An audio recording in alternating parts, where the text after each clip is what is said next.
Hey guys, welcome back. So I'm Malcolm. As you guys may know, I'm a photographer and I'm a student at the National University of Singapore as well. But today I'll be giving you 5 tips on how you can balance your work as well as your studies. I'll be sharing my experience with you on how I am able to balance my work in school.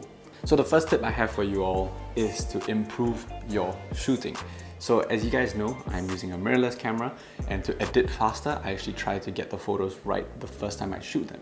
So regardless of whatever camera you're using, my first tip for you would be to try and make sure that you get the shot that you want, because the less time you spend editing will be more time for your schoolwork, right? And that brings me back to my second point, which is find a workflow that works for you. So I did a video that explains my workflow that helps me to deliver quickly to my clients, and I think that has been very useful for me. Of course, you don't have to follow it, but that's what I mean. Like, find a workflow that works for yourself, find a workflow that is quick, find a workflow that allows you to spend time studying as well as doing your creative work. So if you're trying to figure out what that actually means, maybe you might want to think about how you can edit less, how you can edit faster, how you can actually deliver to your clients faster, how can you consider projects closed quicker. I think that if you're able to find something that works for you, that would be really great. So if you haven't done that, go and explore it and figure that out. And my third tip for you would be to pace yourselves. Sometimes I know it can be quite good to just keep doing work. Sometimes I feel like I don't want to study anymore, but I think it's important that you kind of pace yourselves when it comes to studying as well as working. So for me, what that means is I figure out when I'm supposed to shoot. I try to plan my schedule properly. I try to shoot on days that I don't have classes. For me, I've realized that I can't do like more than 3 classes a day. So I try to schedule my classes as such. And I've also realized that I can't do more than like 3 shoots in a week. So I try to make sure that I manage my time properly, and I try to manage my clients' expectations properly. I think it boils down to being able to say no to things, like learning how to say no to projects that you think you can't manage and not overcommitting yourselves. Of course, I'm not the best at it yet. I'm still learning, and I'll get there. Don't worry about it. So my fourth tip is actually about managing expectations. So whether that is managing client expectations or managing expectations of your group mates and of your peers in school. If you have a shoot and you can't do a certain project, let them know. If you have a shoot and there's a project deadline coming up, maybe don't do the shoot. If you have exams coming up and your client needs photos like in 3 days time, maybe tell them that you can only deliver like 20 photos first and then give them the rest in like 2 or 3 weeks time.